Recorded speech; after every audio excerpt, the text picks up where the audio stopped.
العالمين الحمد لله الواحد الأحد الفرد الصمد الذي لم يلد ولم يولد ولم يكن له كفوا أحد. اللهم لك الحمد كما ينبغي لجلال وجهك ولعظيم سلطانك، حمدا كثيرا طيبا مباركا فيه. اللهم لك الحمد كله ولك الشكر كله،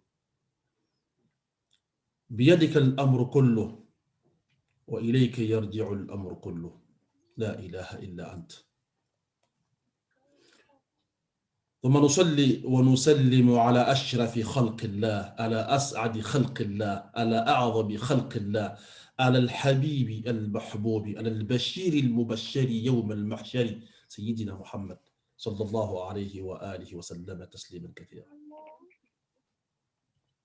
أما بعد، فإن أصدق الحديث كتاب الله، وخير الهدي هدي محمد صلى الله عليه وآله وسلم تسليما كثيرا وبارك.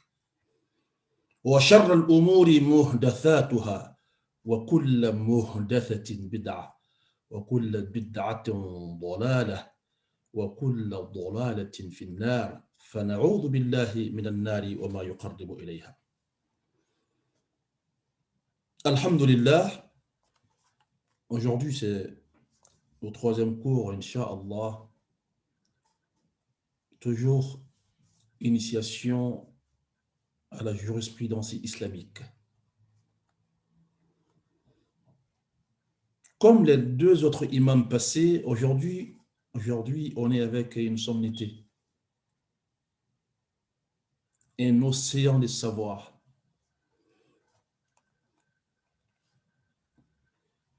Un immense, un éminent savant, une immensité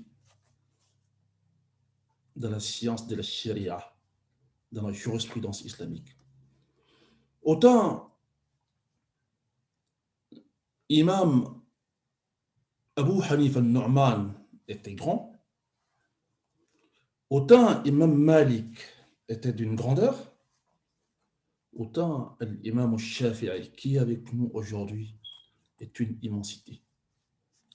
Un océan aussi du savoir de la science islamique. Celui-là même qui est le fondateur de l'école Shafi'ite, qui est l'une des 4 écoles les plus importantes de l'islam sunnite.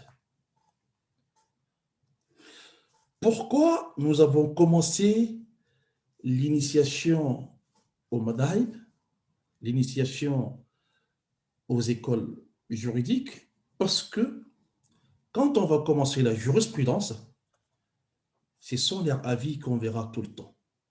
On va vous dire, chez les Malikites, c'est comme ça, chez les Hanbalites, c'est comme ça, chez les Shafi'ites, c'est comme ça, chez les Hanafites, c'est comme ça. Si déjà vous avez une idée, qui est-ce qui a créé le malikisme, qui est-ce qui a créé le shafiisme, ça vous donne déjà une idée de cette école. C'est très important. Au lieu de rentrer, on va dire, les Malikites ont dit ça, mais je ne sais pas qui est le Malikiste, qui est Malik, qui est Shafi'i, qui est Hanbal, qui est Abu Hanifa. La raison pour laquelle j'ai d'abord exigé qu'on commence par l'initiation aux écoles de la jurisprudence en islam. Non. L'imam al-Shafi'i, c'est son vrai nom, هو أبو عبد الله، هو أبو عبد الله محمد بن إدريس الشافعي المطلبي القريشي. Parmi les 4 grands savants de l'école, des écoles juridiques en islam, il y a qu'Imam al-Shafi'i qui est de la même famille que le prophète Mohammed sallallahu alayhi wa sallam. C'est un hashimite, lui. Il n'y a que lui. Les autres, ils sont tous des Arabes, même s'il y a des propos différents sur Abu Hanifa. Je l'ai expliqué pendant les premiers cours. Il y en a qui le traitent de Perse, il y en a qui disent donc qu'il est arabe. Il y a même un grand savant qui a fait un grand livre sur l'origine de l'arabité d'Abu Hanifa. Imam Shafi'i, il n'y a pas de dispute possible. Il est hashimite. il est de la même famille que le prophète Mohammed, seulement un peu lointain. Il est né où, Imam al-Shafi'i? L'imam al-Shafi'i, il est né à Gaza, en Palestine. Oui. Parce que à Gaza, en Palestine, son grand-père y était installé depuis un moment. Non. L'imam al-Shafi'i est né l'an 150 de l'Hégire. L'an 150 de l'Hégire, qui va faire 700, l'an 767 du calendrier grégorien, de la naissance de Jésus, si vous voulez. Si vous vous rappelez, l'an 150 de l'Hijra, de l'Hégire, qui fait bien sûr 767 du calendrier julien, ça correspond au décès d'un grand homme aussi, d'un grand imam, Imam Abu Hanifa, Al-Nu'man bin Thabit. Il y en a même des historiens arabes qui vont aller très loin, qui vont dire que Abu Hanifa et l'imam Abu Hanifa et l'imam Al-Shafi'i, les deux sont, l'autre est parti la même nuit et l'autre est né la même nuit. C'est un jeudi, la nuit de vendredi, après Al-Maghrib. Il y en a même qui vont dire que le départ de l'autre correspond à l'arrivée de l'autre dans les mêmes temps. Allahu A'lam.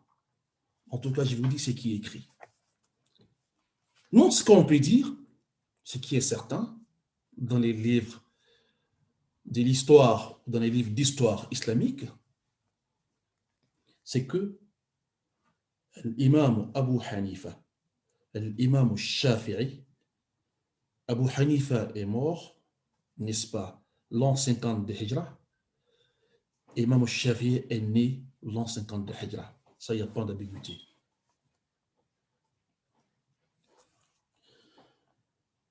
Pour celui qui voudrait connaître Nasab, الذي يريد أن يعرف نسب الشافعي هو محمد ابن إدريس بن العباس بن عثمان بن شافع بن السائب بن عبيد بن عبد يزيد بن هاشم بن المطلب ابن عبد المناف ابن عبد المناف. Quand vous regardez Abdul Manaf, c'est l'arrière-grand-père du prophète Mohammed sallallahu alayhi wa sallam. Abdul Manaf, il va faire des enfants, des garçons. Parmi ces garçons, il y aura Al-Muttalib. Je ne parle pas d'Abdul Muttalib. Al-Muttalib est l'enfant direct, n'est-ce pas, d'Abdul Manaf. Donc, Muttalib, c'est l'ascendance de Shafi'i. Donc, si vous voulez, l'imam al-Shafi'i et l'imam et Sayyidina Muhammad sallallahu alayhi wa sallam et le messager d'Allah, ils vont se retrouver dans les arrière-grands-parents. Parce que quand vous prenez chez Sayyidina Muhammad alayhi wa salatu wa sallam al-baraka, on va dire, هو Muhammad ibn Abdullah ibn Abdul Muttalib ibn Hashim, et après Hashim, on va dire ibn Abdul Manaf. Donc, le grand-père ou l'arrière-grand-père de Shafi'i qui était Al-Muttalib est le frère de Hashim. Non. Donc, c'est Abdul Manaf que le prophète Mohammed et l'imam Shafi'i vont se croiser. Donc, c'est un Mécois d'origine, un Qurayshi d'origine, mais qui est né à Gaza. Quand il est né, son père décéda. Oui. C'est aussi comme ça la vie. L'on n'a pas toujours ce qu'on veut. On aurait voulu qu'il grandisse avec ses deux parents. Mais c'est parce que Allah a voulu. Peut-être que c'est ce qui a fait aussi qu'il est devenu ce qu'il est devenu. Wallahu a'lam. Tout petit, il perd son père. À 2 ans, sa mère va le prendre, il va le ramener dans sa ville d'origine, qui est la Mecque, pour aller le montrer ses ancêtres. Il serait bien accueilli à la Mecque. Il va y rester. Tout petit, l'imam al-Shafi'i, très intelligent, très intellect, très réfléchi, il va mémoriser le Coran, parqueriser le Coran à 7 ans. Allahu Akbar. À 7 ans déjà, il avait tout le Coran. Les 114 sourates, il les avait parquerisées. Tout y était. Tout y était. Il avait tout mémorisé le Coran à 7 ans. On va dire sur le Coran, parce que le Coran est, n'est-ce pas, le livre par excellence le plus facile à mémoriser. Et c'est Allah qui lui dit dans le Coran, j'ai rendu facile le rappel au Coran, les sourates. Quand vous les mémorisez, vous pouvez le laisser pendant un moment, vous revenez, vous le lisez, peut-être à quelques versets près. C'est Allah qui a dit ça dans le Coran, et c'était la réalité. J'ai rendu la facilité, laissant rappeler le Coran. Avant 10 ans, ou à ses 10 ans, il a déjà mémorisé le plus grand livre de l'époque. Vous vous rappelez? Muwatta, Imam Malik. Ah oui. Imam Shafi'i l'a mémorisé à la Mecque. Après 7 ans, il avait déjà le Coran. 10 ans, il avait aussi le plus grand livre de l'époque mémorisé, qui est Muwatta, Imam Malik. Qu'est-ce qu'il va faire? Étant très jeune encore, il a déjà dépassé la dizaine, l'imam Shafi'i, il va commencer, parce que déjà il a le Coran en tête, tout mémorisé, bien sûr. Il a le Muwatta, et sa lecture de Coran, la lecture que lui, il a mémorisé le Coran avec, c'était la lecture de Ibn Kathir al-Makki. C'est une des 7 grandes lectures qui est venue du prophète Mohammed sallallahu alayhi wa sallam. Je voudrais vous dire quelque chose. Pour ceux qui ne comprennent pas les lectures de Coran, quand on dit Riwayat Warsh, Nafi', Riwayat Hafs, An-Asim, et Riwayat Ibn Kathir al-Makki, il n'y a pas une grande différence. C'est pas parce que l'autre va dire Alhamdulillahi Rabbil Alamin, l'autre va dire Lillahi Alhamdulillah, c'est pas ça. Ils vont tous lire de la même chose. Tu vas trouver un endroit où Ibn Kathir al-Makki va dire ça, il va lire ainsi, l'autre va lire autrement. C'est seulement un endroit par-ci, par-là. Je prends un exemple. Quand on lit la Sourate al-Fatiha, quand tu vas chez l'imam Warsh al-Nafi', lui il va dire Maliki Yawmiddin. Ils vont dire la même chose. Bismillahir Rahmanir Rahim. Alhamdulillahi Rabbil Alamin. Ar-Rahmanir Rahim. Maliki. Malik, il ne va pas tirer. Il va dire Maliki Yawmiddin. Et c'est avec cette lecture qu'Imam Malik a mémorisé le Coran. Al-Nafi'. Et Imam Abu Hanifa, lui, il l'a mémorisé avec une autre lecture, qui était la lecture des Hafs an-Asim. Lui, il va dire quoi? Bismillahirrahmanirrahim. Alhamdulillahi Rabbil Alamin. Ar-Rahmanirrahim. Maliki Yawmiddin. C'est les deux manières seulement dans la lecture d'ici. Soit tu vas dire Maliki, soit tu vas dire Maliki. C'était les deux. Et quand tu vas aller chez Ibn Kathir al-Makki, avec la lecture qu'a pris l'imam al-Shafi, lui, il va dire tous les deux. Il accepte qu'on dit Maliki Yawmiddin, il accepte qu'on le dit Maliki Yawmiddin. Vous voyez? Donc, c'est avec lui, sa transmission, tout cela, on les chaîne directe pour arriver au prophète Mohammed sallallahu alayhi wa sallam. Vous n'oubliez pas qu'il y a un hadith authentique chez Imam Ahmad dans lequel quelqu'un va lire le Coran une sourate que Omar ibn Khattab maîtrise très bien. Il va lire d'une manière que Omar il n'avait jamais entendue. Et quand il va lire, Omar va dire, je ne te lâcherai pas tant qu'on n'ira pas chez le prophète Mohammed alayhi wa alayhi salatu wa salam wa baraka, pour lui demander ta lecture là, où est-ce qu'elle est enlevée.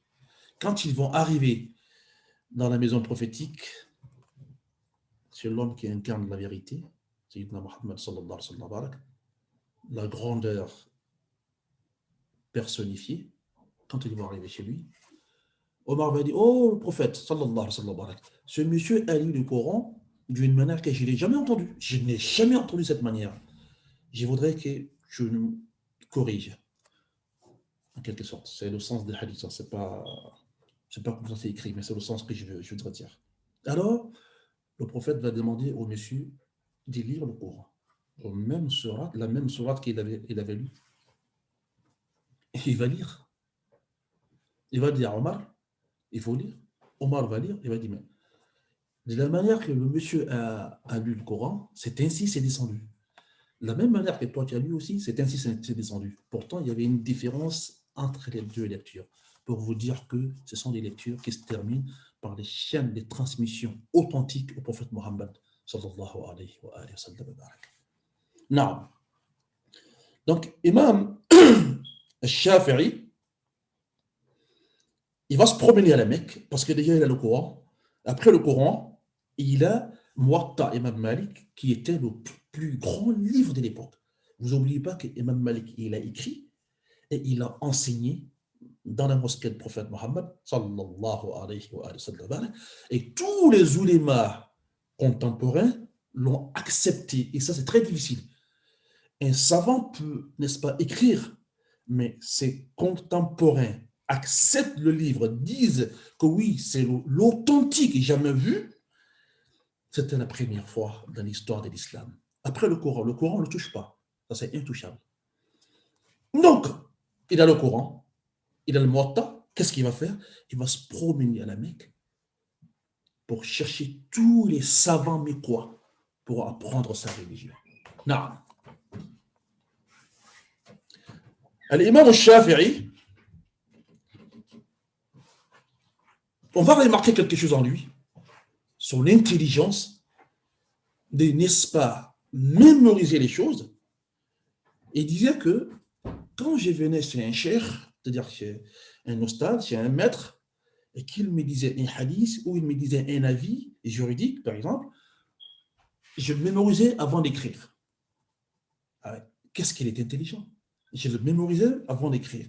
Et après, j'ai peur de me tromper ou de mélanger. Je peux chercher quelque chose d'autre et j'écris là-dessus. Tellement qu'il était intelligent, l'imam Shafi'i. Non. Donc, étant tout jeune, il n'a pas 20 ans encore, il n'a pas encore 20 ans, les savants de la Mecque vont accepter qu'il donne son avis, Allahu Akbar, dans la jurisprudence islamique. Les grands savants de la Mecque vont accepter, parce qu'ils disent, ces jeunes, ils en ont dans la tête, ils en savent beaucoup. Donc, quand il y avait de jugement à faire à la Mecque, il n'avait pas 20 ans, on acceptait que Imam Shafi donne son avis depuis ce temps-ci, depuis ce moment. Avant ses 20 ans, pourquoi je dis avant ses 20 ans? Parce que quand on fouille dans les livres des histoires, il y en a qui vont dire il avait 15 ans, il y en a qui vont dire il avait 17 ans. En tout cas, c'est avant les 20 ans. Il va se dire j'ai trop duré à la Mecque. Aucun savant n'est ici tant que je le connaisse, tant que j'ai appris chez lui. Je voudrais signaler quelque chose. Tous nos grands savants n'ont jamais été savants sans étudier à l'avance. Ce sont des gens qui se sont levés, des très bonnes heures, aller chercher le savoir. Je ne sais pas si c'est une seule personne, ni deux, ni trois, chez multiples personnes. Il y a des dizaines, vingtaines, trentaines, centaines des imams. Tout ce qu'on pouvait dire, c'est quelqu'un qui a le savoir. Je trouvais nos imams aller là-bas, aller chercher le savoir, écrire et apprendre. Et là, aujourd'hui, on est tous des savants. Personne n'a le temps d'aller chercher le savoir chez l'autre. Pourtant, en même temps, on ne connaît rien. Non, il est né à Gaza, sa mère le ramène à la Mecque. Pour celui qui ne connaît pas Imam Shafi'i, c'est le fondateur de la troisième école sunnite, le Mazhab al-Shafi'i. Non. L'imam al-Shafi'i, il va se rendre alors à la Mecque, à Médine, parce qu'il a trop duré à la Mecque. Il a appris, il est autorisé de donner son avis. Il rentrait dans le haram, dans la Kaaba. Les grands cheikhs qui étaient très âgés donnaient des cours. Et quand il y avait des avis à donner, on autorisait qu'il donne son avis très jeune. Allahu Akbar. Il va quitter sa ville d'origine, parce que c'est la ville de ses ancêtres. Il veut aller où? À la conquête du savoir encore, parce qu'il n'est pas rassasié, parce qu'il s'est dit qu'il ne connaît rien. Il va aller chez Imam Malik. Ah, parce qu'à l'époque, c'était l'intouchable. Ah oui, une sommité, un océan de savoir et de la science utile. Imam Malik. Imam Shafi'i, il va rentrer là-bas avant ses 20 ans. Et quand il va venir, Imam, vous savez, l'imam Malik ibn Anas avait quelque chose de très important. Il apprenait les gens d'abord le comportement avant de les apprendre les hadiths. Parce que lui, c'était un muhaddith, c'est-à-dire c'est quelqu'un qui maîtrisait les hadiths. Dans sa science de la jurisprudence, il tirait les hadiths. N'oubliez pas que c'est lui qui a écrit le premier un livre de hadith, Al-Muwatta. Donc, Imam Malik est quelqu'un qui a écrit, et Imam Shafi'i aussi. On a déjà deux personnes qui ont écrit. Troisième, ça va venir la semaine prochaine, Inch'Allah. Imam Abu Hanifa, il n'est pas considéré comme quelqu'un qui a écrit. Non, on pense plus que c'est un homme des avis, des idées. On l'appelle comme ça, Sahib al-Ra'i. Il a beaucoup d'avis, beaucoup d'idées qu'il donne sans apporter des hadiths. Et Imam Malik, Imam Shafi'i et l'autre qui va venir, Imam Ahmad, et on les considère comme les gens d'écrit. Parce qu'eux, ils ont plus d'argumentation écrite que Imam Abu Hanifa. Quand il va arriver chez Imam Malik, très jeune, avant ses 20 ans, Imam Malik va lui demander pourquoi il est venu. Il dira, je suis venu pour apprendre le Muwatta. Imam Malik, il avait de l'habitude de donner d'abord des bons comportements avant d'apprendre. Mais il verra que cet enfant, ou ce jeune, est tellement bien éduqué qu'il n'a pas besoin de ça. Mais il faut aller directement avec lui à l'apprentissage des Muwatta.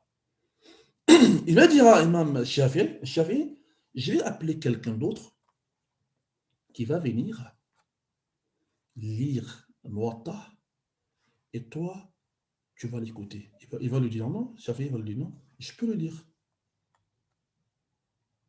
C'était la première fois qu'un élève ou un étudiant venait d'ailleurs et qui avait le Muwatta en tête.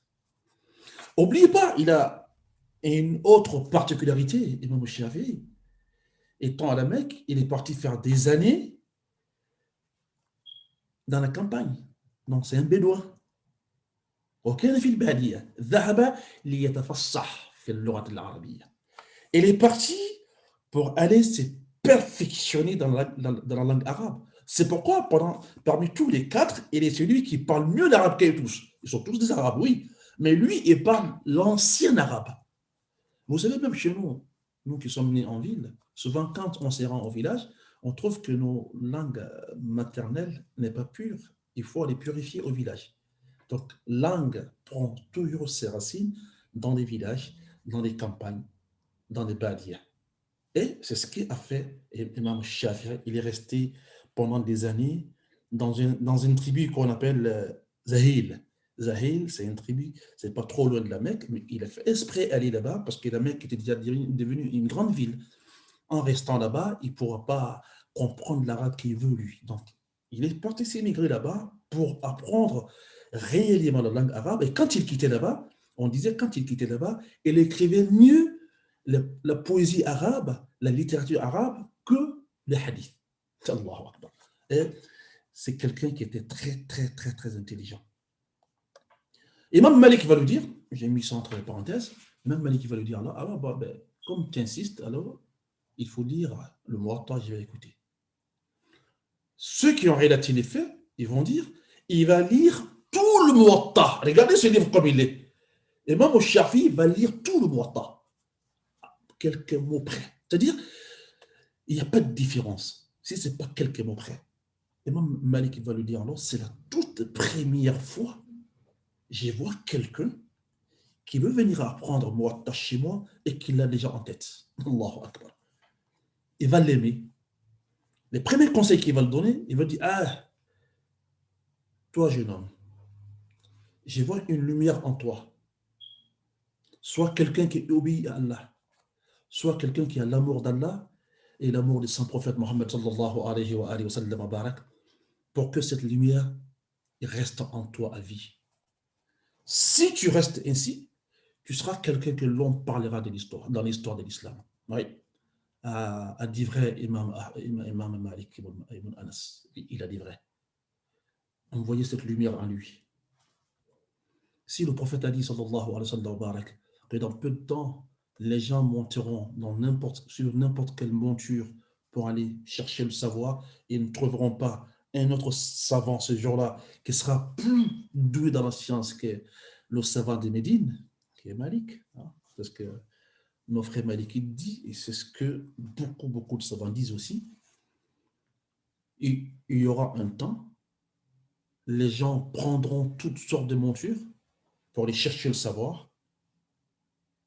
Ils ne trouveront pas un scientifique, un sachant, un, un savant plus doué que le savant des Médines, Arab al-Badila. On dit c'est Imam Malik. Mais ce hadith, il est authentique. Il y a un autre endroit, ça, ce sera pour Shafi'i, pour ceux qui disent que le hadith est bon. Il va dire, n'insultez pas Quraysh. Parce que le Quraysh va vous donner un savant qui va remplir, n'est-ce pas, la terre du savoir. Tout le monde parlera de lui. Sur le hadith, il est bon, il parle d'Imam Shafi'i. Donc, il va apprendre alors, il avait déjà le Muwatta en tête, mais maintenant, il va apprendre avec, c'est lui-même qui l'a écrit, Allahu Akbar. Et ça, c'est un privilège.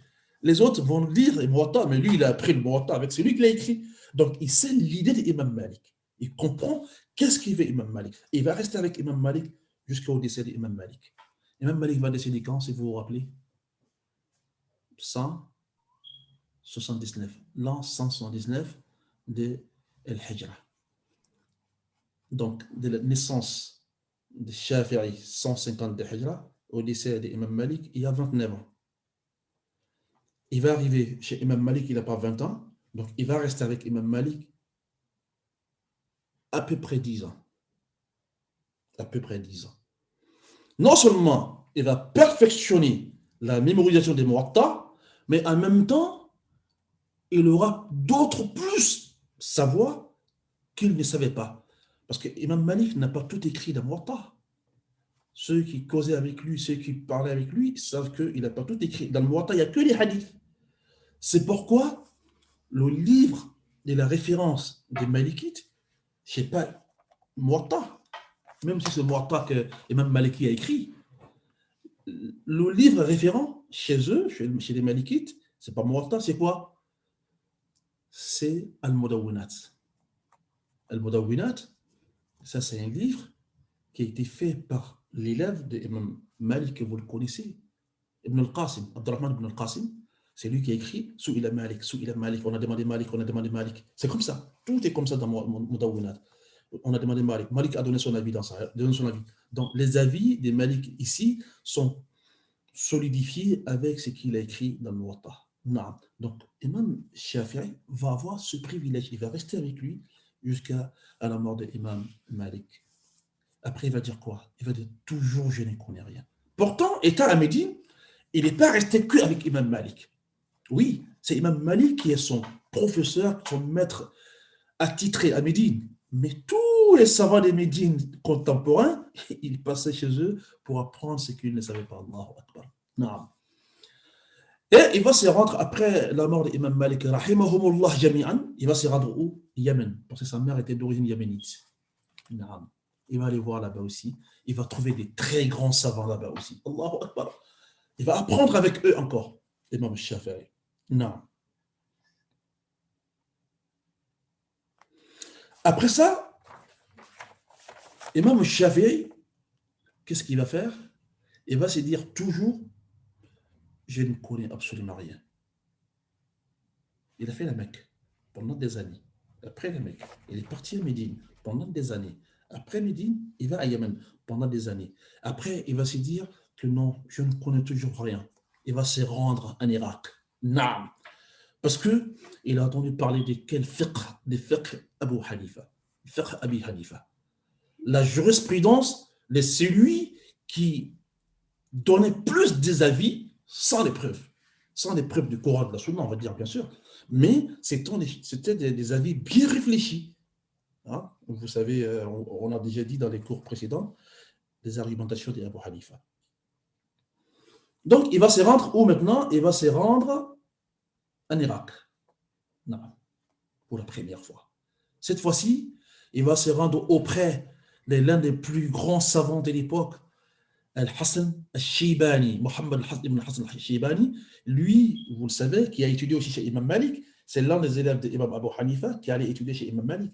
Donc, il va aller auprès de ce monsieur et il va rester pendant des années. Et c'est ce monsieur qui va l'initier maintenant au fiqh al-Hanafi. Il va devenir comment ce monsieur d'après vous? Il est à la Mecque, il connaît la jurisprudence de la Mecque. Il va à Médine, il saura la jurisprudence de Médine. Il va à Yémen, il sait la jurisprudence de Yémen. Il vient en Irak, maintenant il sait aussi la jurisprudence de Yémen, de l'Irak. Allahu Akbar. On va dire alors, c'est la première personne qui va réunir, n'est-ce pas, entre la jurisprudence des gens de Hijaz et, n'est-ce pas, la jurisprudence de l'Irak. Parce qu'il a fait toutes les villes de Hijaz et il est parti en Irak. Même si son maître, Mohammed ibn Hassan al-Shaybani, était aussi chez Imam Malik, mais il n'a pas duré comme a fait Imam al-Shafi'i. Non. Après son séjour irakien, Imam al-Shafi'i va se retourner dans la ville de ses ancêtres, qui est la Mecque. Et cette fois-ci, il revient comme un savant. Il n'est plus étudiant ni élève. Il n'est plus élève ni étudiant. Maintenant, c'est un savant. Les contemporains à la Mecque vont lui donner la route. Aujourd'hui, on ne peut rien contre toi. Tu es le seul capable de donner dars, de donner des cours dans le haram. Allahu Akbar. Il va avoir ce privilège de donner ses avis, de donner des cours dans le haram. Il y a l'un de ses élèves qui va dire que j'ai vu quelque chose avec Shafi'i. Je ne pense pas si d'autres savants avaient. Avec Shafi'i, le matin, ceux qui ont mémorisé le Coran venaient le voir, il leur donnait les avis dans le Coran. Non, il faut lire comme ça, il ne faut pas lire ainsi, il faut lire comme ça. Après, ceux des hadiths venaient le voir, après le Doha, il leur disait, non, ce hadith est bon, n'est pas bon. Celui-là, c'est pas bon, c'est comme ça. C'est ce que Malik m'a dit, c'est ce que l'autre m'a dit. Après, on a commencé par le Coran, le hadith, les gens de la poésie et de la langue arabe, la littérature venaient et leur disaient, non, non, c'est pas ça. Quand j'ai été dans la campagne, c'est ce qu'on m'a appris, c'est ce qu'on m'a appris, c'est pas ça. Donc, lui seul, il a la faculté de parler dans la normité du Coran, des hadiths et aussi, n'est-ce pas, de la poésie et de la littérature arabe. Imam Shafi'i. Non. Imam Shafi'i, il va dire quoi? Il va dire, j'ai vu les savants, mais quand on cite les savants, Imam Malik est une star. Il n'a pas de comparaison, Imam Malik. Non. Imam Abu Hanifa, Imam Shafi'i, il va écrire. Lui, il va écrire plus que les précédents. Oui. Oui. La plupart des livres de référence chez ce mazhab, chez Imam Shafi'i, c'est lui qui les a écrits. C'est Imam Shafi'i qui a écrit. Imam Shafi'i, il va écrire Ar-Risala. Ça, c'est un livre qu'il a écrit quand il était à Bagdad. Après, c'est même Risala, on l'appelle Risala Qadima, c'est qu'il a écrit à Bagdad. Parce qu'après, il va se rendre en Égypte. Et c'est en Égypte qu'il mourra, Inch'Allah. Quand il va arriver en Égypte, il va refaire ces mêmes risala et il va changer des avis. Selon cela, on va dire l'ancien Shafi'i et le nouveau Shafi'i. On va lui demander pourquoi, parce qu'il va dire j'ai trouvé l'islam de l'Irak et l'islam de l'Égypte pas pareil. Pourtant, le jugement s'est fait sur la personne dans l'endroit qu'il vit, la situation qu'il vit, et qu'est-ce que a fait qu'il vit cette situation. On ne peut pas donner des avis juridiques sans connaître ces choses-là, sans connaître ces choses-là. Il va faire un voyage un jour. Il a fini la Mecque. Il va se retourner encore en Irak, Bagdad cette fois-ci. Il va s'y installer pour donner des cours aussi. Il donne des fatwas, il donne des cours, il enseigne les gens. Quand il va arriver dans un village, un homme de Dieu va l'héberger. Il va lui montrer sa chambre à dormir. Il va dire à l'un de ses fils, tu seras le valet de l'imam Shafi'i. Ils ont fini de manger. L'imam Shafi'i est rentré, il a fait ses prières, il s'est couché jusqu'à Salat al-Subh. Il n'a pas fermé les yeux. L'enfant le regardait, parce que c'est les savants, qu'est-ce qu'ils font? Qu'est-ce qu'il a dit? Qu'est-ce qu'il a fait? Il faut copier sur eux. Imam Shafi'i va se lever quand le muezzin va dire Hayya ala salah, hayya al falah, salat al-subh. Il va se lever, il va faire la prière. Quand ils vont revenir, le jeune homme va dire à son père, Imam Shafi'i, il a fait quelque chose d'étrange. Hein? Qu'est-ce qu'il a fait? Imam Shafi'i n'a pas fait les ablutions en partant à la mosquée. Ah, moi je lui dis parce que je l'ai vu toute la nuit. Ce qu'il n'a pas vu, c'est que toute la nuit, Imam Shafi'i n'a pas dormi. C'est ce qu'il n'a pas vu. Le papa interrogea Imam Malik, Imam Shafi'i. Ya Cheikh Mohammed ibn Idris al-Shafi'i, il y a quelque chose d'étrange. On veut savoir comment ça se fait que vous ne faites pas les ablutions pour aller faire la prière de Subh, de Fajr. Il a commencé à rigoler. Il m'a dit oui, j'ai pas fait des ablutions pour aller faire la prière de Subh, c'est vrai. Parce que la nuit, quand je me suis couché, j'ai réfléchi. En réfléchissant, j'ai pas dormi. Il y avait des jugements scientifiques de la jurisprudence que j'ai essayé de savoir les preuves, les comment, avant de dire aux gens. J'ai pas dormi du tout, j'ai pas fermé les yeux. Et quand le muezzin a dit Hayya ala salah, Hayya ala falah, je me suis levé directement pour aller à la mosquée parce que je n'avais pas besoin d'aller refaire mes ablutions. Vous savez, cette nuit-là, le livre qu'il va écrire, Ya Allah, c'est le livre qu'on appelle la mère. C'est la maman. Ce livre s'appelle la maman. Vous savez pourquoi? Parce que dans les écrits des grands savants, hein, les salafs, ceux qui nous ont précédés, ceux qui sont très proches des sahaba, il n'y avait pas quelqu'un qui avait écrit un grand livre comme ça. Ce livre, aujourd'hui, il est édité à plus de 20 tomes. Et chez nous, 20 tomes. Et c'est une nuit de réflexion qui ramène ça, Ya Allah. Ya Allah. Ya lahu min alim. Ya lahu min alim. Il écrit beaucoup de livres, Ibn Shafi'i, la Risala Qadima, la Risala al-Jadida, aussi Al-Hujja, aussi Diwan. Donc, vous allez trouver, c'est le seul savant parmi les 4 grandes écoles, parmi les savants des 4 grandes écoles, qui a non seulement écrit dans la jurisprudence, qui a écrit dans le hadith, et aussi qui a écrit dans la poésie. Parce qu'il s'y connaissait. Non. Maintenant, on va arriver sur quand Shafi'i va donner des avis, c'est sur quoi il se base. C'est très important. C'est les fondements des cours que j'ai fait. Je veux savoir, quand j'ai dit par exemple, c'est l'avis des Malikites, les Malikites sont basés sur quoi pour donner ces avis? Quand je vais dire c'est l'avis des Hanbalites, des Hanafites, des Shafi'ites, ils se sont basés sur quoi pour donner ces avis? C'est très très important pour moi et pour vous. Parce qu'on a aujourd'hui des gens qui ont n'est-ce pas, lu 2-3 livres, qui pensent que quand on dit preuve de quelque chose, sur le Coran et le hadith, il n'y a plus rien. Et ça, c'est ce que lui, il sait. Personne ne te dira ça dans le savoir islamique.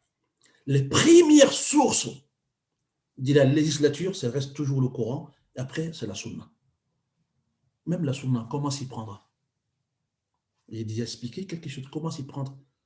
Parce qu'il y a deux sortes de la Sunna. Sunnat al-Mutawatir ou Khabar Ahad. Mutawatir, c'est consensus. Beaucoup de Sahaba l'ont dit. 20, 30, 40, 50 Sahaba ont dit on a vu le prophète faire ça. Le prophète nous a dit ça. Ce n'est pas une, ce n'est pas deux, ce n'est pas trois personnes, mais c'est 30, 40, 50 personnes. Ça, c'est un hadith consensus. Tous les savants sont d'accord qu'on travaille avec ça obligatoirement. Mais Khabar Ahad et hadith unitaire, Imam Malik ne le prend pas, ce hadith. Si ce hadith unitaire est en discordance avec ce qui fait ou ce qu'on fait, ce qui fait, bien sûr, les habitants des Médines. Oui, lui, il ne le prend pas. Parce qu'il dit les habitants des Médines sont plus nombreux que ce Sahaba seul qui a dit. Et les habitants des Médines, comme j'ai expliqué la fois dernière, sont les petits-fils de ceux qui ont vu le prophète Mohammed sallallahu alayhi wa sallam. Donc, chez l'imam al-Shafi'i, il va prendre à peu près les mêmes traces, seulement lui, il va diminuer pour lui, il ne va pas aller beaucoup trop loin dans ses jugements. Les fondements de la législation dans l'école Shafi'ite, c'est quoi? D'abord le Coran. La première source de dalil, c'est tout le monde sur le Coran. Tu vois, il y a des choses qui ne sont pas dans le Coran, vous le savez. Et la deuxième, c'est la sunna. Et dans le shafisme, souvent, il met la sunna al-mutawatir, la sunna qui a été relatée par beaucoup de compagnons, il les met à peu près que le Coran. Parce qu'il dit que le Coran, la sunna est venue pour nous détailler, pour lui expliquer le Coran. Je t'ai envoyé, je t'ai donné un livre, et ce livre, j'ai fait de ce livre, n'est-ce pas, quelque chose qu'il faut expliquer aux gens. Et donc la sunna est venue, n'est-ce pas, pour expliquer le Coran. Donc, la première source chez tout le monde, c'est le Coran. Après le Coran, chez le Shafi'i, on va dans la sunna. Et après la sunna, on va où? Al-ijma', le consensus, toujours. Ces trois choses ne seront jamais ôtées dans la législation islamique. Ceux qui apprennent le droit, vous avez des règles sur quoi baser un jugement. Et voici les jugements de ces écoles. On prend toujours le Coran, et après c'est la sunna, et après c'est le consensus des savants. Les savants ont dit quoi? Qu'est-ce qu'ils ont fait? C'est comme, j'ai expliqué un jour, c'est comme la cigarette. En 95, si je ne me trompe pas, c'était en 95, il y a eu une grande réunion, je ne sais pas si ça s'est passé au Caire ou à la Mecque, je ne sais plus. Dans cette rencontre, dans ce conseil, 80 à 90% des plus grands savants du monde y étaient. On parle de 500 à 600 grands savants, ceux-là même qui peuvent parler de l'islam, oui. Ils ont dit, il faut qu'on regarde la cigarette. Est-ce que c'est autorisé de fumer ou c'est interdit? Ils ont étudié chacun, des moments. Quand ils sont réunis alors, le consensus dit quoi? La cigarette est interdite. D'accord? La cigarette est interdite. Elle est interdite. Pourquoi? Pour quelqu'un qui va vous demander, mais pourquoi la cigarette est interdite? Dites-lui que c'est le consensus. C'est une preuve déjà. Dites-lui que c'est le consensus des savants contemporains. La première des choses. Deuxièmement, ces savants, ils n'ont pas pris ça comme ça. Non, ils ont réfléchi. Ils ont vu les avantages et les désavantages des cigarettes. Allah vous autorise de manger la pureté, les bonnes choses, il vous interdit les choses salissantes, les choses impures. Cigarette, on le met dans quel groupe? Allah ne voudrait pas que vous vous suicidez. Les suicides, regardez, on croit que le suicide, c'est seulement prendre un pistolet pour se tuer, là. C'est aussi ce qu'on mange, ce qu'on boit. Quand on vous dit que ce truc-là, quand vous le mangez ou vous le buvez, ça va vous rendre malade, cancer, diabète, tout ça, vous avez l'interdiction formelle de la charia d'en consommer. Oui, c'est cela aussi.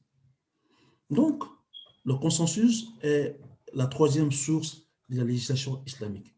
Quatrièmement, encore, on est toujours chez Imam Shafi'i, c'est al-qiyas, le raisonnement analogique. Donc, chez Imam Abu Hanifa, chez Imam Malik, chez Imam Shafi'i aussi. Ils sont tous d'accord qu'il faut prendre les choses pour raisonner comme on l'a fait avec la drogue. Comme je vous ai dit, la drogue n'a pas son nom dans le Coran ou dans le hadith, c'est faux, non. Mais on regarde les effets de la drogue et les effets de l'alcool, on trouve que c'est pareil, ou même pire. Donc on va dire, la drogue est une interdiction. On a fait le qiyas, on a fait un raisonnement analogique qui nous donne qu'il y a le consensus alors maintenant qui dit que c'est interdit. Pourtant, c'est pas le Coran, c'est pas la Sunna. Pour ceux qui disent il faut forcément que ce soit ça, c'est la compréhension du Coran et la Sunna. Non, non. Et cinquième source de dalil chez Imam Shafi'i, c'est les propos d'un sahaba. Qu'a dit un sahaba? Imam Shafi'i dit dans l'une de ses écritures, quand on me demande un avis, je regarde d'abord dans le Coran. Quand je n'ai pas la réponse dans le Coran, je regarde dans la Sunna et les hadiths. N'oubliez pas que la Sunna, c'est trois choses. C'est qu'a fait le prophète, c'est qu'a dit le prophète, c'est qu'il l'a vu faire sans rien dire, son acquiescement. D'accord? C'est qu'il l'a dit, c'est qu'il l'a fait, c'est qu'il l'a vu faire sans rien dire, son acquiescement. C'est les trois qui sont Sunna. Dans une seule affaire, quelqu'un peut dire prophète l'a fait, quelqu'un peut dire prophète l'a dit, quelqu'un peut dire prophète a fait, il a vu faire, il n'a rien dit. Donc ça fait trois Sunna, même endroit. Allahu Akbar. Tout ça, Inch'Allah, doucement, doucement, on va le découvrir au fur et à mesure des cours. Qawl sahabi, les paroles ou la parole d'un compagnon du prophète Mohammed sallallahu alayhi wa sallam. Imam Shafi'i rahimahullah nous dit que quand je vais donner un jugement, un avis, je regarde d'abord dans le Coran. Si je ne trouve pas dans le Coran, je regarde dans la Sunna.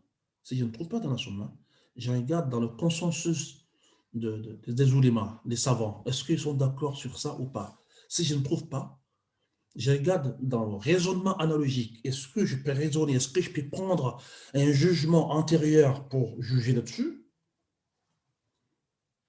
Pour comparer là-dessus ou pas?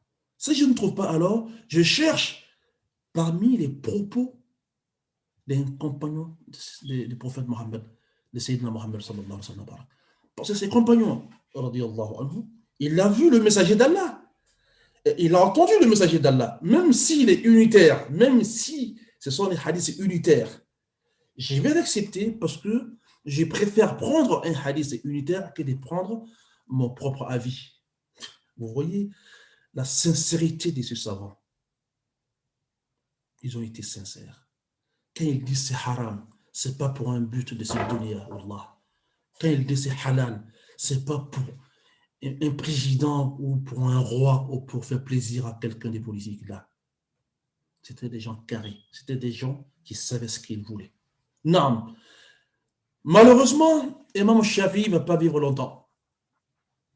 Lui, les sources de dalil chez lui, c'est les cinq. Le Coran, la Sunna, le consensus, le raisonnement analogique et les propos d'un sahaba. C'est dans ces cinq choses que lui cherche et il donne l'avis. Non, Imam Shafi'i. Quand il sera à Bagdad, en Irak, et qu'il va commencer les fatwas, il va avoir beaucoup de problèmes. Oui, oui. Pourquoi? Parce que déjà, en Irak, n'oubliez pas qu'il y avait des avis juridiques qui existaient déjà. non seulement il y avait beaucoup de savants qui ont donné des avis, qui avaient encore des élèves ou des étudiants qui n'étaient pas encore décédés, comme l'imam Al-Tabari, Ibn Jarir Al-Tabari, lui qui a écrit le grand tafsir de tout le temps, le plus grand tafsir de tout le temps, comme l'imam Al-Hassan Al-Basri, comme l'imam Sayyid Al-Musayyib, tous ceux-là avaient des élèves qui écrivaient encore, même si aujourd'hui ils n'ont plus d'élèves.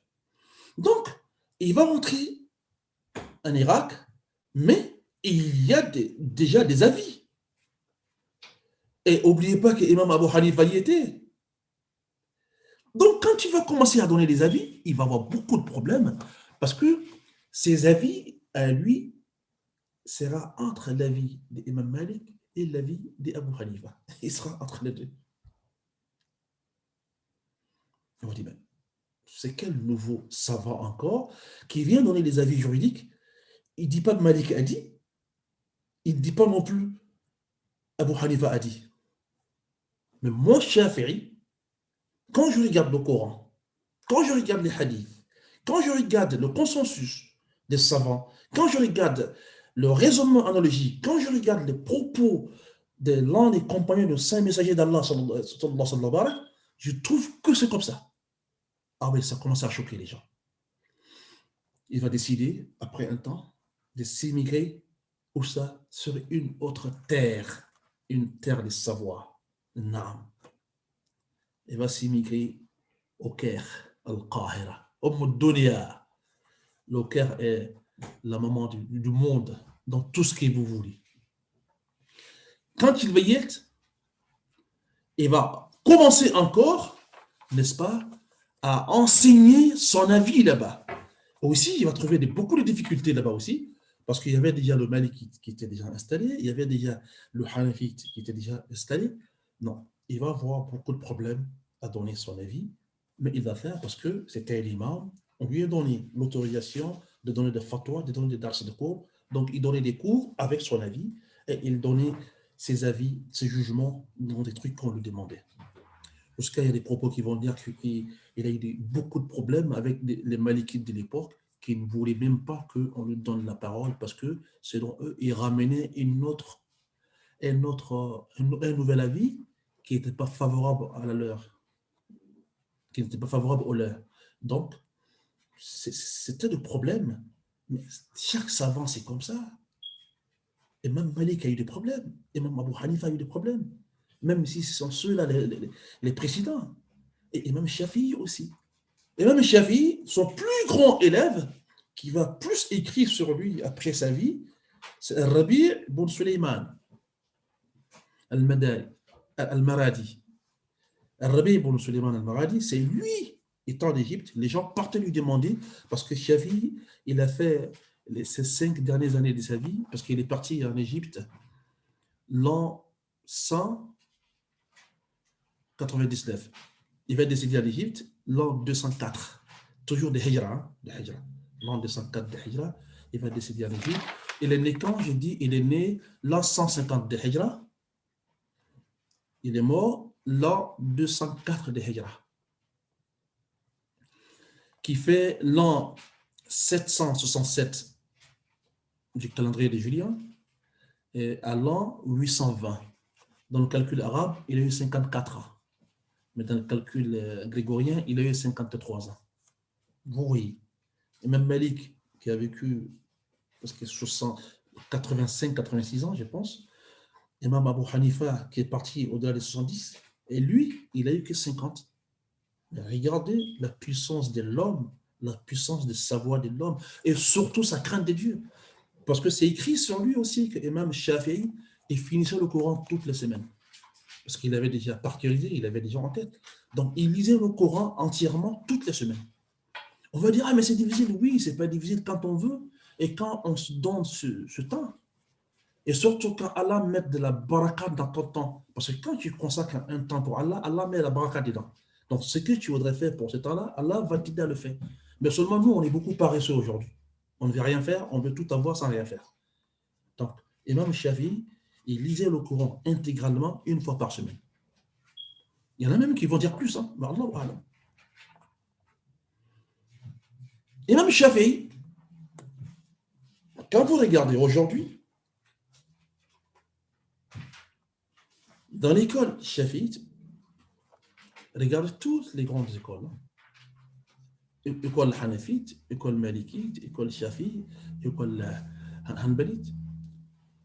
Quand vous prenez les savants de l'islam, quand vous prenez 100, il y a 40 savants qui se connaissent dans l'école Shafi'ite. Oui. C'est l'école Shafi'ite qui a plus de savants que toutes les écoles. Toutes les écoles ont des savants, ont des grands savants. Mais rentrez dans une bibliothèque arabe, si vous voulez, islamique, prenez les livres, vous allez voir, l'école Shafi'ite a plus de savants que les autres. À lui seul, on l'octroie 40% des grands savants de l'islam. Et les restes, 60%, les trois vont les partager. Oui. Pourquoi? Il y en a qui disent c'est parce que c'est le petit-fils du prophète Mohammed, parce qu'il est hachimite, il est de la même tribu que le prophète.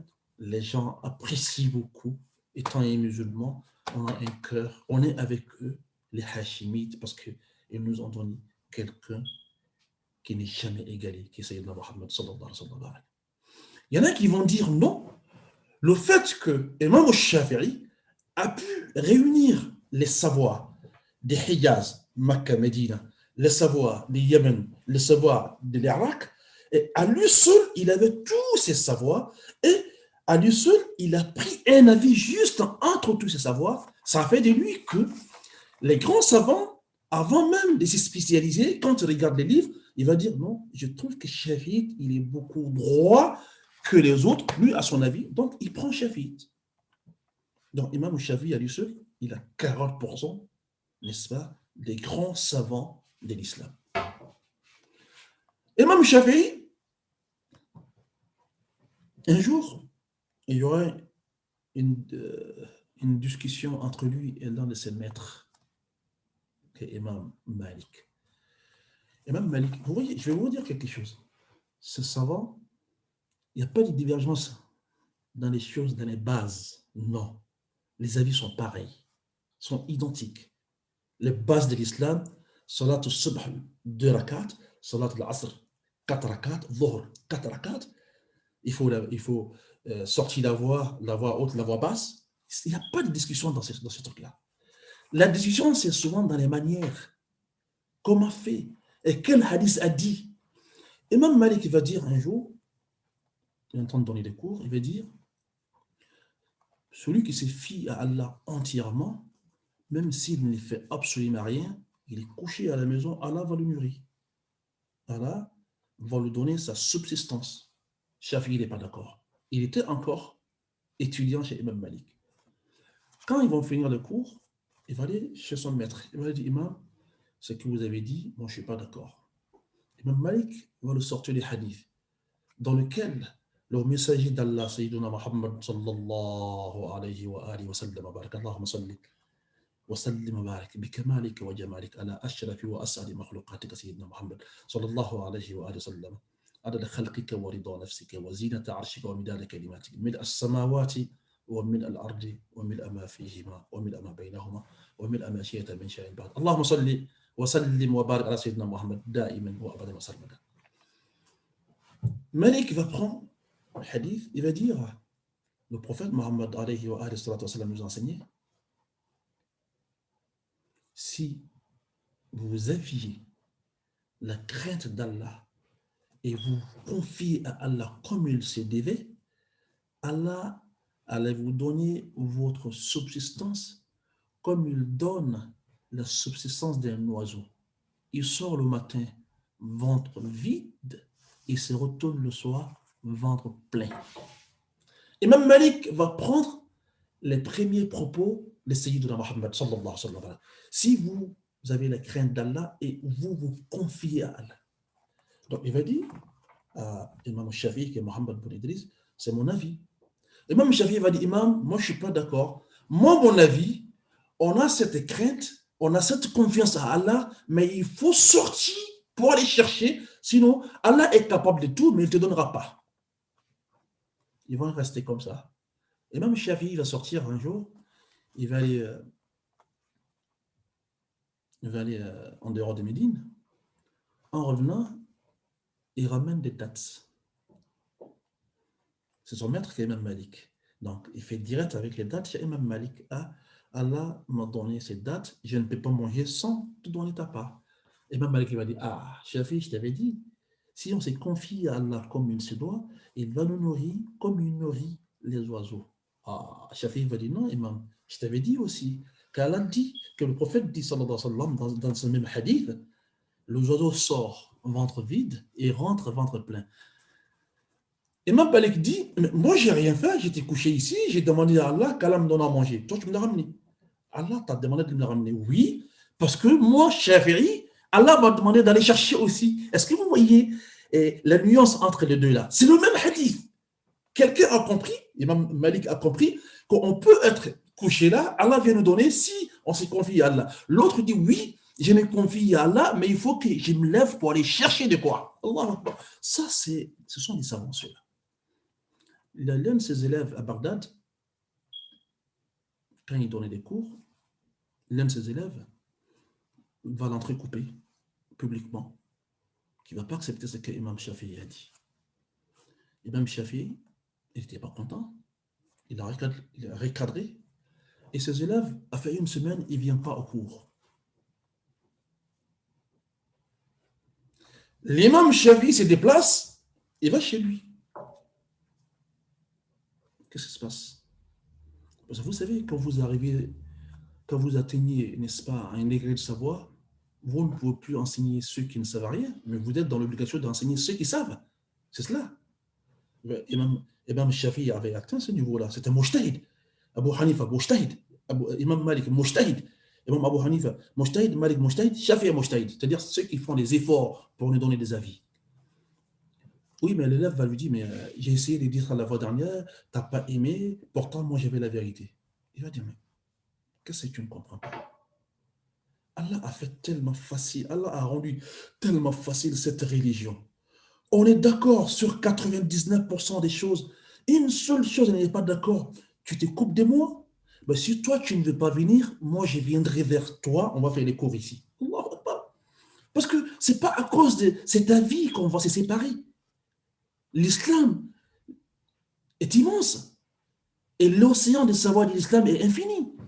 J'ai compris une chose, tu en as compris une autre. Comment on peut se disperser par rapport à ça? Depuis ce jour-là, cet élève n'a jamais manqué les cours de Imam Shafi'i. Hélas, Imam Shafi'i va nous quitter un jour, 204, l'an 204 de Hijra, l'an 820, en Égypte, dans une ville qu'on appelle Fostat. C'est là-bas qu'il va décéder. On nous dit que la cause de son décès était les hémorroïdes, ce qu'on appelle chez nous coco, qui rendent l'homme constipé, impuissant, tout ça, si vous voulez. Donc, il avait cette grave maladie qu'il n'a pas pu soigner. À 54 ans, un jeudi, après la prière de, n'est-ce pas, Al-Maghrib, il y en a qui disent que c'est après la prière d'Aïcha, en tout cas c'était la nuit des vendredis. Quand ils verront que Imam Shafi'i était beaucoup souffrant, ils vont lui dire, on va t'amener un médecin qui va te soigner. Étant encore sur la date sur laquelle il va décider, il va faire de la poésie. Ah. Ils ont appelé pour moi un médecin des humains. Moi, j'y voudrais le médecin qui se trouve dans les cieux. Parce que quand le médecin des humains me donne des médicaments, un remède, le médecin de là-haut met la guérison dedans, ça peut me guérir. Et tant que Allah ne met pas la guérison dans un médicament, ça ne pourra jamais vous guérir. On peut trouver des remèdes très efficaces, des vaccins,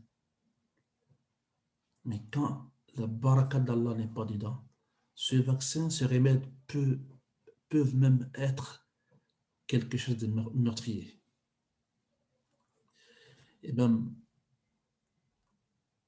Imam Shafi'i va partir, on va prier sur lui, on va le purifier, on va prier sur lui et il sera enterré à Fosfat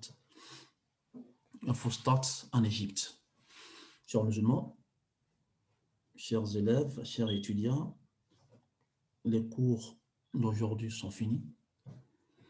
Allahumma salli wa sallim wa barik ala Sayyidina Muhammad wa ala ali Sayyidina Muhammad kama sallaita wa sallamta wa barakta ala Sayyidina Ibrahim wa ala ali Sayyidina Ibrahim fil alamin innaka Hamidul Majid adada ma wasi'a ilmuk.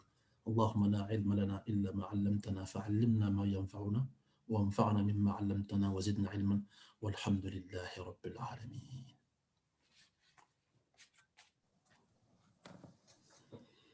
Merci, Imam Kamara. Est-ce qu'il y a des questions avant qu'on... Il nous reste encore quelques minutes, Inch'Allah.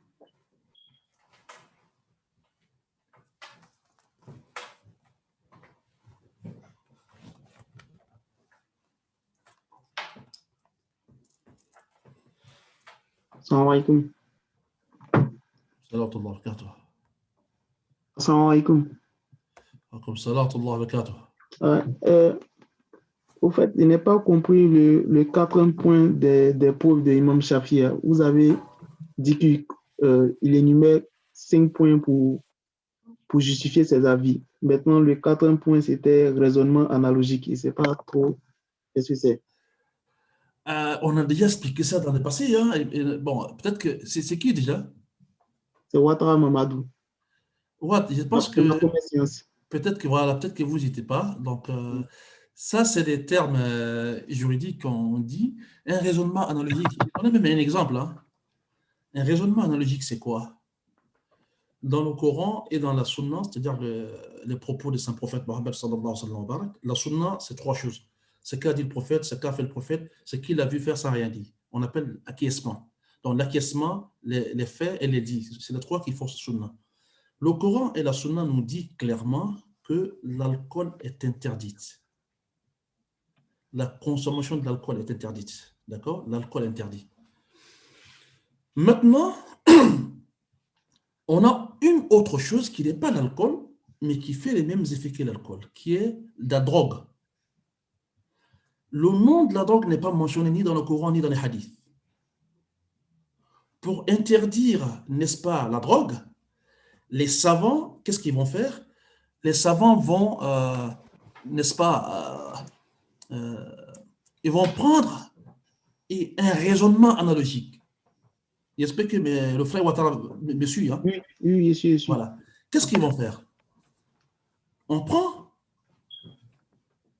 l'alcool dans le Coran et dans les hadiths. On prend la drogue. Pourquoi l'alcool a été interdit? La consommation de l'alcool, pourquoi ça a été interdit? Parce que quand vous consommez l'alcool, vous devenez ivre. Vous n'avez plus cette faculté de distinction entre le bien et le mal. Parce que quand vous consommez de l'alcool, vous pouvez tuer quelqu'un. Parce que l'intellect n'est plus. Parce que, alors les savants disent, on va faire un raisonnement analogique.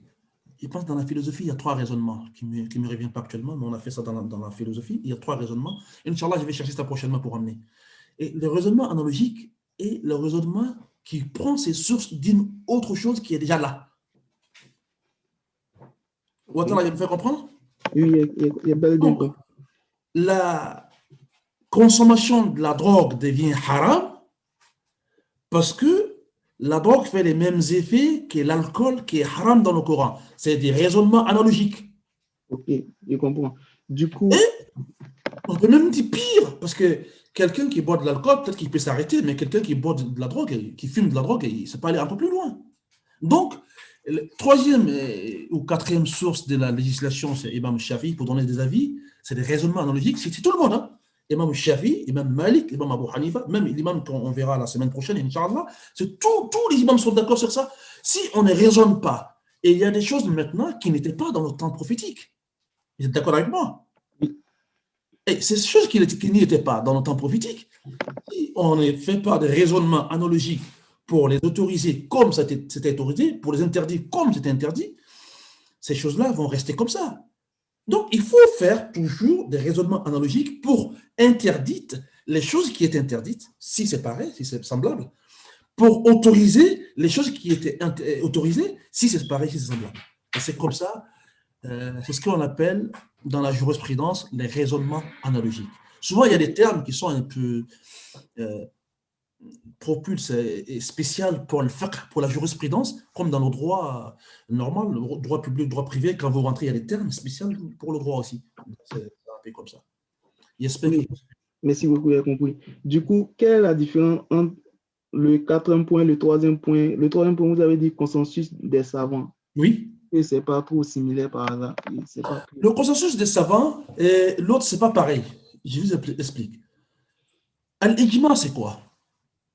Les savants peuvent dire tout de suite, j'ai donné même un exemple, il y a eu un consensus en 95, juste encore à Abidjan, quand ce décret est sorti des grandes écoles, des grandes universités, des grands conseils islamiques à travers le monde, les savants de l'islam de l'époque, il y avait encore Ibn Baz qui vivait, Kishki qui vivait, Sha'arabi, ils étaient tous là presque.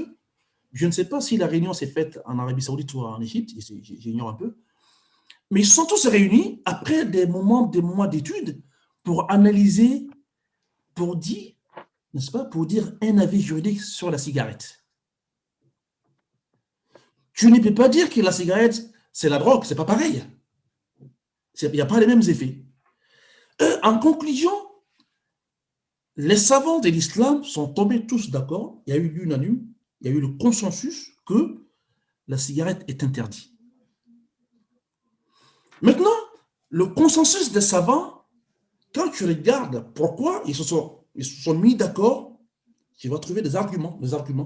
Mais le fait que les savants disent tous oui, c'est interdit, ou bien oui, c'est bon, c'est une preuve dans la charia. Merci. Je ne sais pas si tu m'as compris. Oui, j'ai compris. Parce que quand ils ont interdit la consommation de la cigarette, fumer une cigarette, la cigarette n'a pas son nom ni dans les hadiths ni dans la sunna. Ils ont dit beaucoup de choses, ils ont écrit oh, Allah n'accepte pas pour nous qu'on se détruise, que Allah ne veut pas qu'on se jette dans la mort, Allah ne veut pas pour nous quelque chose qui va nous donner la mort, qui va nous donner la maladie, qu'on le fasse en sachant, quand on ne sait pas, c'est autre chose.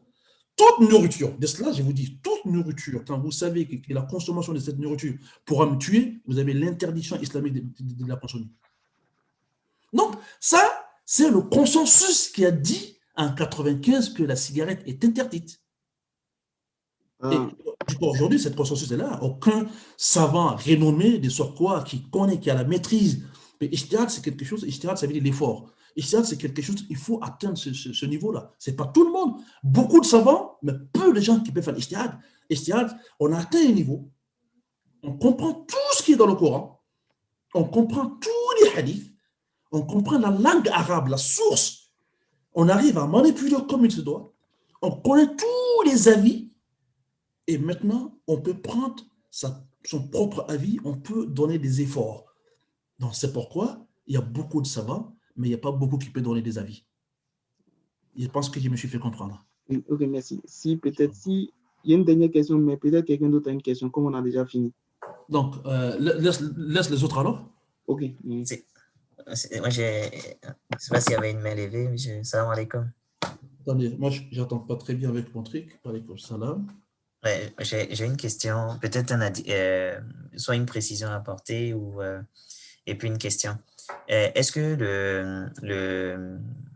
ce que tu viens d'expliquer aux frères par rapport au consensus, par exemple le cas de la cigarette, est-ce que pour établir ce consensus, les savants qui se sont réunis, ils n'ont pas utilisé, est-ce que c'est pas un raisonnement analogique qu'ils ont utilisé pour arriver à ce consensus? C'est possible. Entre la cigarette et puis les effets de la cigarette, etc.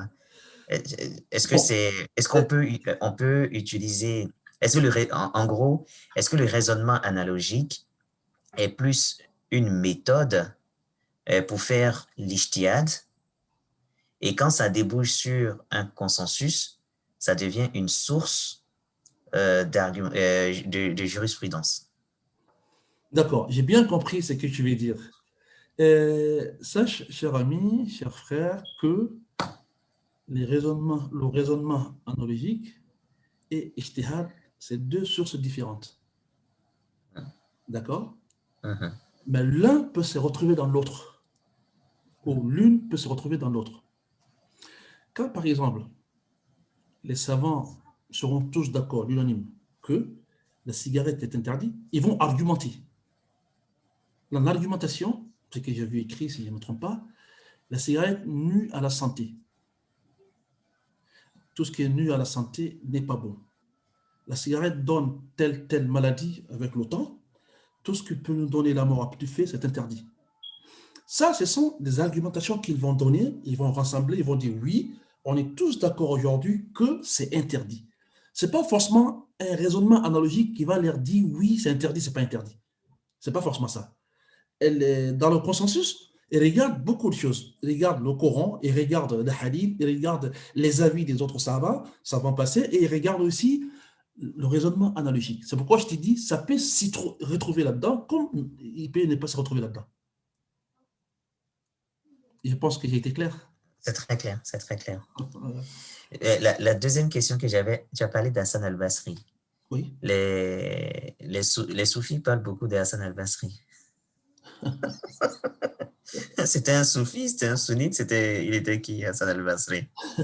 Est-ce que vous voulez qu'on fasse des cours sur le soufisme? On n'est pas dans les cours de soufisme, hein? On est dans la jurisprudence. Hein?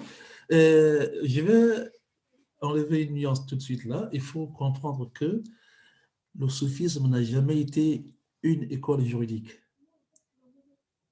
Quelqu'un qui est soufi, tu vas trouver peut-être il est maliki, il est soufi. Il est shafi, il est soufi. Il est hanafi, il est soufi. Il est hanbali, il est soufi. Ça n'a jamais été une école juridique. Le soufisme, c'est l'attachement de l'âme à Allah. Il y a eu beaucoup d'interventions dans le soufisme. Aujourd'hui, on voit tout de n'importe quoi.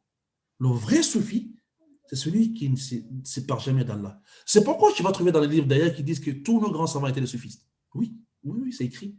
Parce que Imam Shafi'i, que je vous dis là, qui finissait le Coran chaque semaine, c'est du soufisme, ça.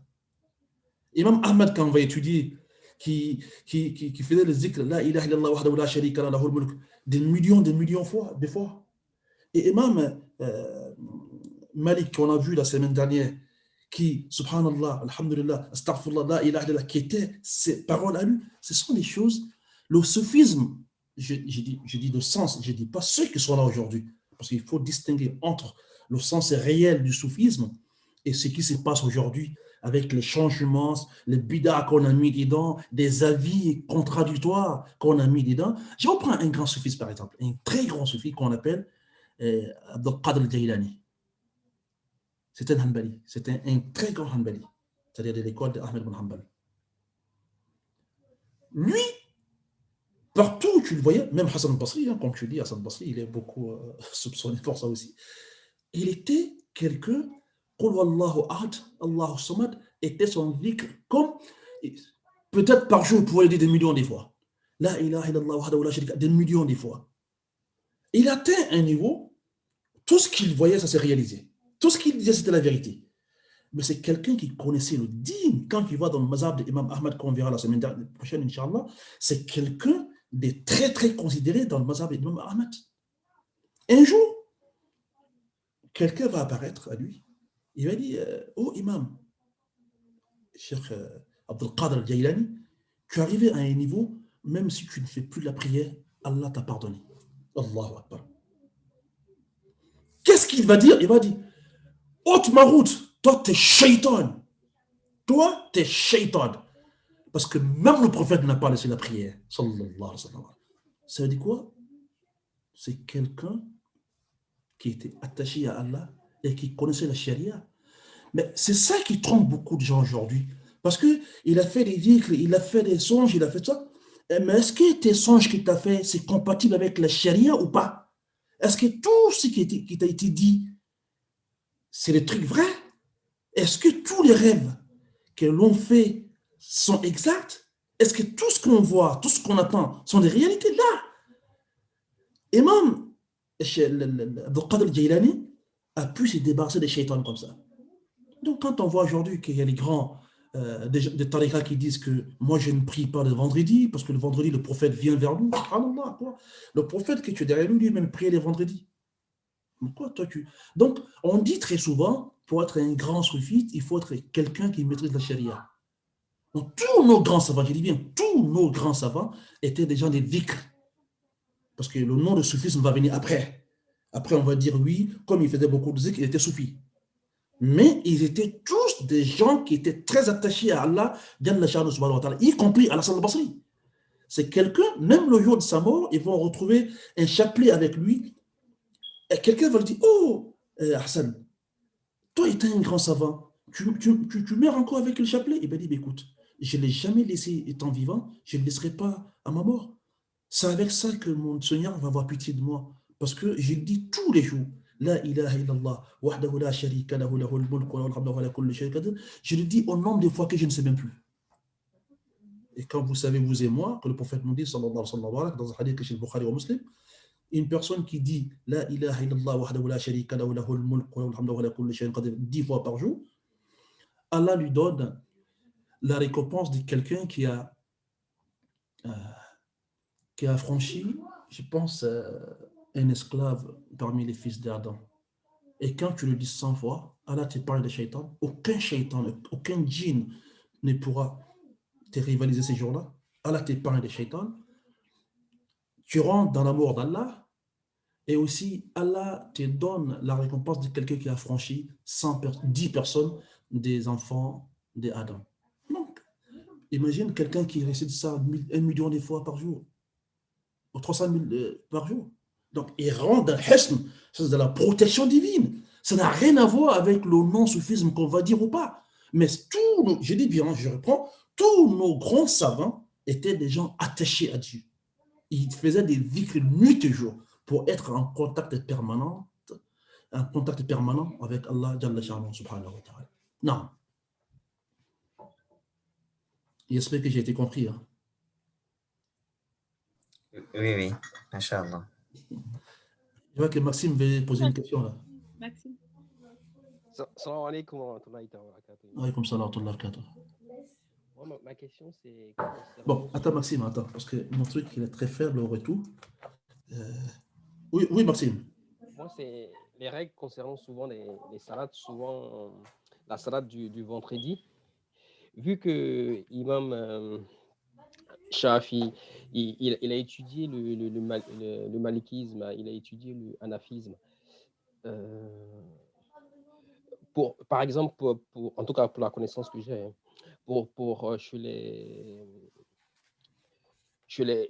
les Shafi, c'est 40 personnes pour accomplir la prière du vendredi.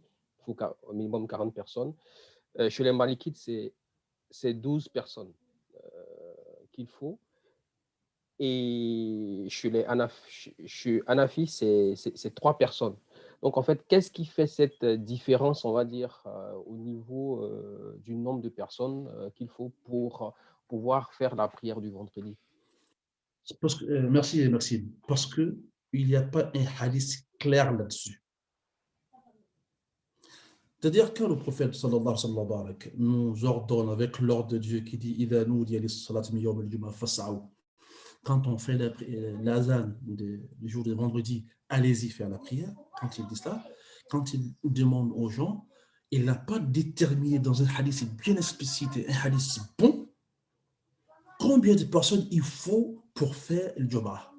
Donc chaque savant va vivre son temps, va regarder à son entourage, va regarder.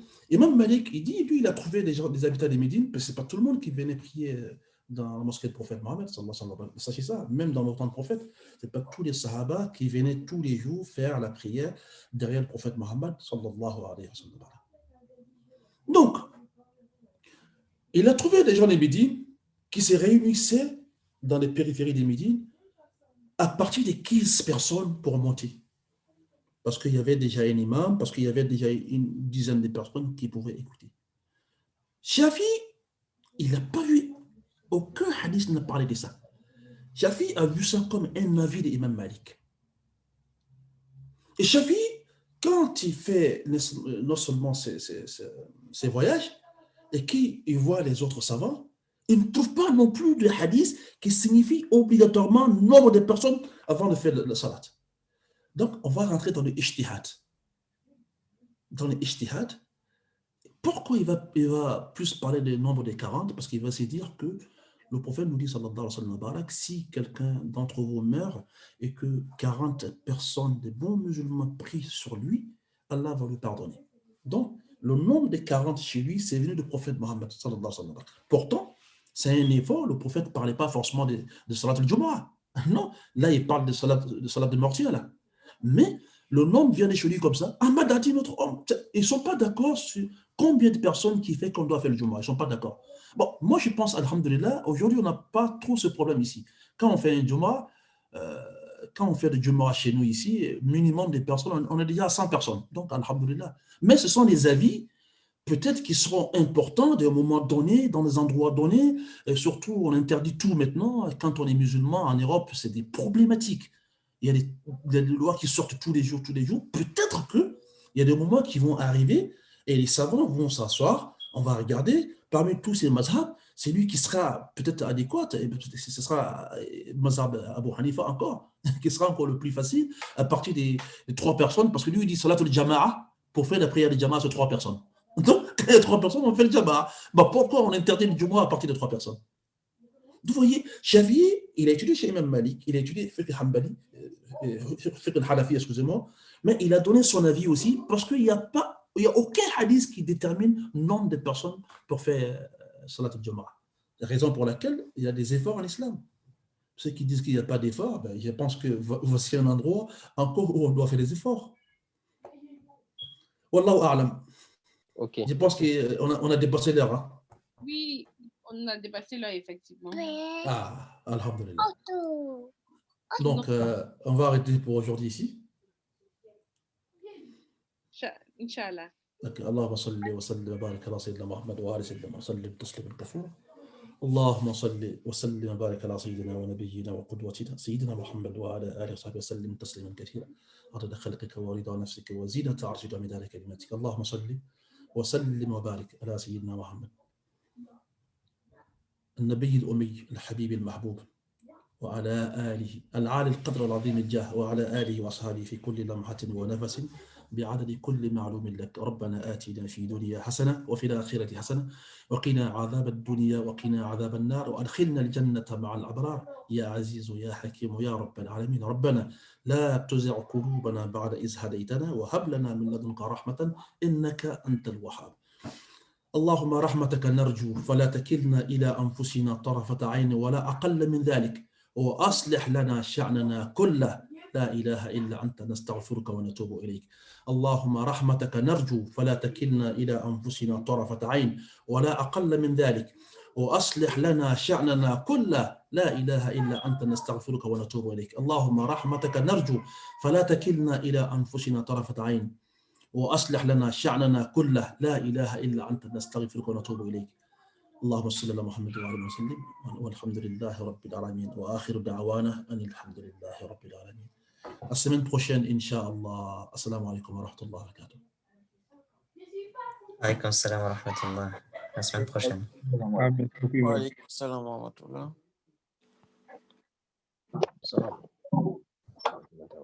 بارك الله فيك. وعليكم السلام ورحمة الله. جزاك الله خير شير.